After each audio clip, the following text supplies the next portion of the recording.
Yo, what is up, Freak Show? Appreciate you clicking on the video. Today, I'm going to be talking about the different ins and outs of Cold War Season 1, which is also integrating into Call of Duty Modern Warfare's Warzone. Let's get into it.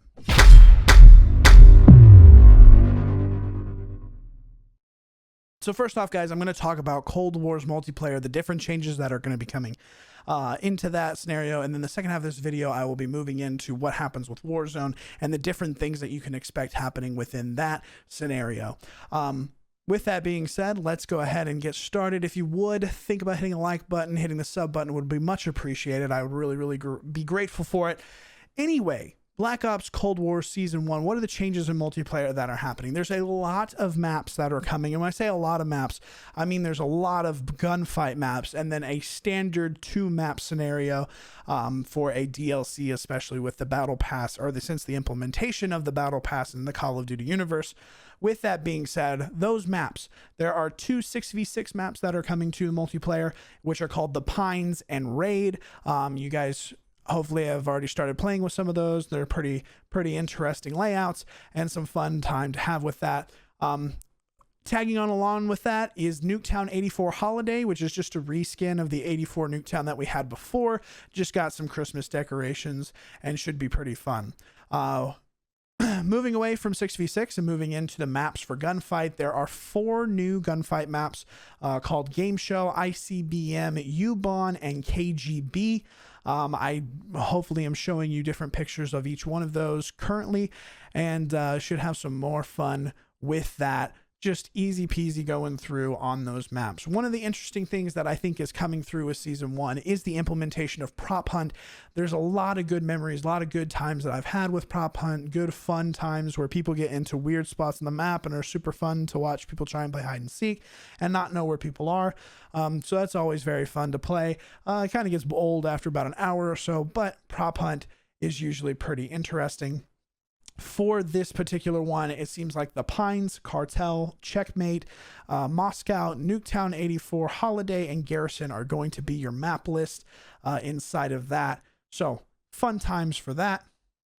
Moving on from that, the featured playlists that are allowed inside of multiplayer at the current given state are, as far as Season 1 is going to be available, or is available / it's already available. But anyway, I'm just going through the different stuff that has changed. There's Raid the Mall, in which Raid and the Pines, the 2 new 6v6 maps, are available for rotations that are a mosh pit of the 6v6 modes.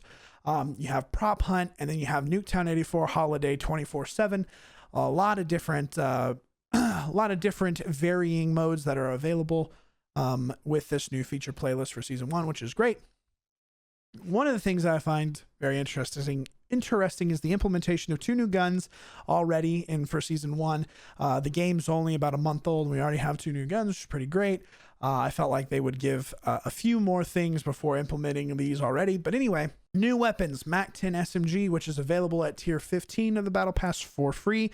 And then the Groza Assault Rifle you get at Tier 31 coming into the game, whether you have the Battle Pass or not, but it's at Tier 31 of the Battle Pass and is free. The MAC-10 slaps on Warzone, just saying.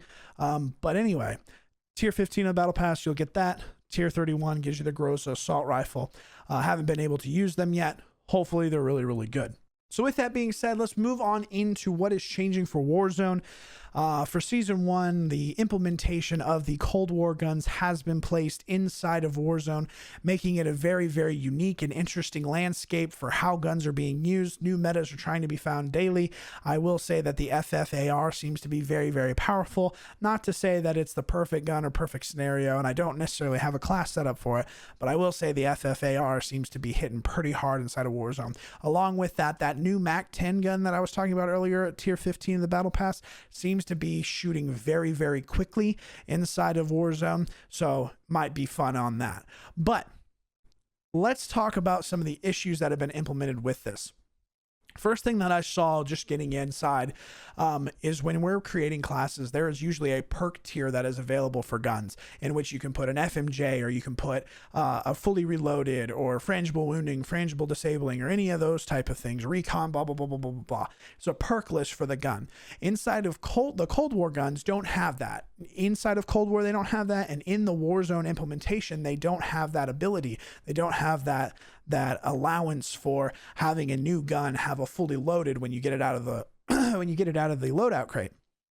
It's not available, which I feel like is a big detriment, not only to anybody bringing in Cold War guns, but the overall integrity of the game, in which some people, depending on what gun you have or whatever, will be able to have certain advantages over different guns. Again, Cold War guns could possibly be very overpowered.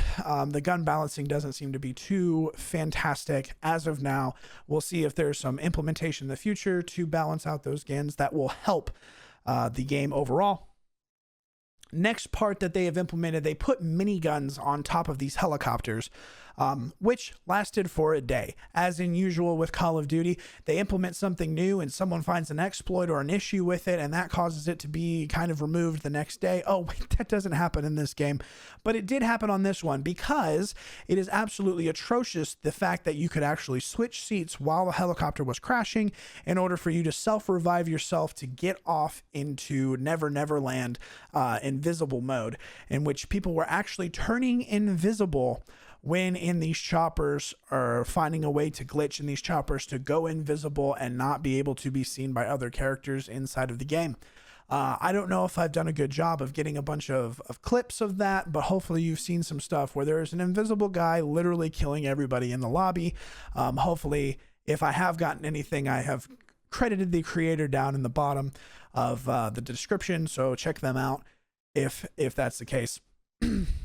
Long story short, with this glitch allowing, one, if you're doing it, you're absolutely terrible. Two, I tried it and I couldn't do it because it had already been taken out of the game by the time I tried to do it. I wanted to get some stuff for you. I wasn't going to win the game. I was going to kill him. I was going to go in the storm and have myself, kill myself on that.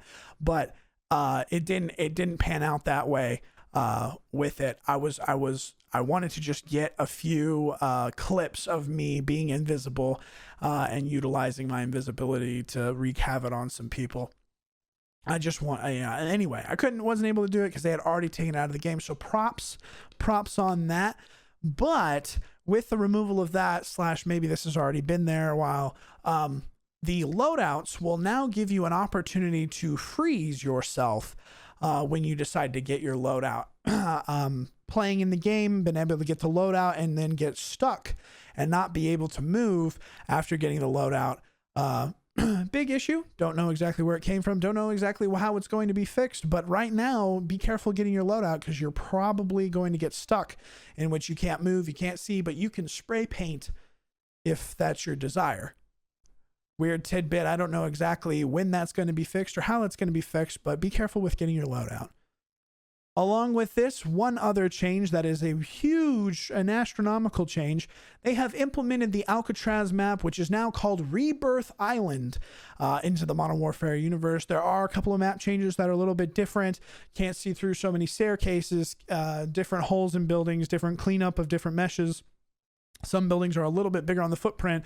Some buildings don't have the same roofing, so on and so forth. There are a couple of different changes, and there's a new security out zone where the huge landscape of water was before. There is now like a security out zone, because no swimming is allowed inside of this game. With the rebirth coming in, there's a new way to play on that map, or a different way to play, in which the rebirth is allowed to happen as long as you have a teammate that is alive. You can get respawned as many times as you died. There's no timing. And then if your teammates decide to kill people while you are in a down and out state, as far as you are dead, the timer will actually tick down faster, which I found to be very interesting and a very unique style of play. It is currently at trios only, and if you go in with trios, it seems that the endings are very, very, very tense. But the playthrough in general doesn't have too much action, but not too little action. It's actually a pretty decent setting, a decent fun happening. Anyway, this has been pretty much everything that's going to be available in Cold War Season 1, both inside the multiplayer and inside of Warzone. Hope you've enjoyed the video, and I hope that you will be able to find each other on Verdansk or Rebirth or in multiplayer itself inside of a mall, I guess. Anywho, enjoy your freaking days. I will catch you guys in the next video. Thanks for watching. See you later. Goodbye.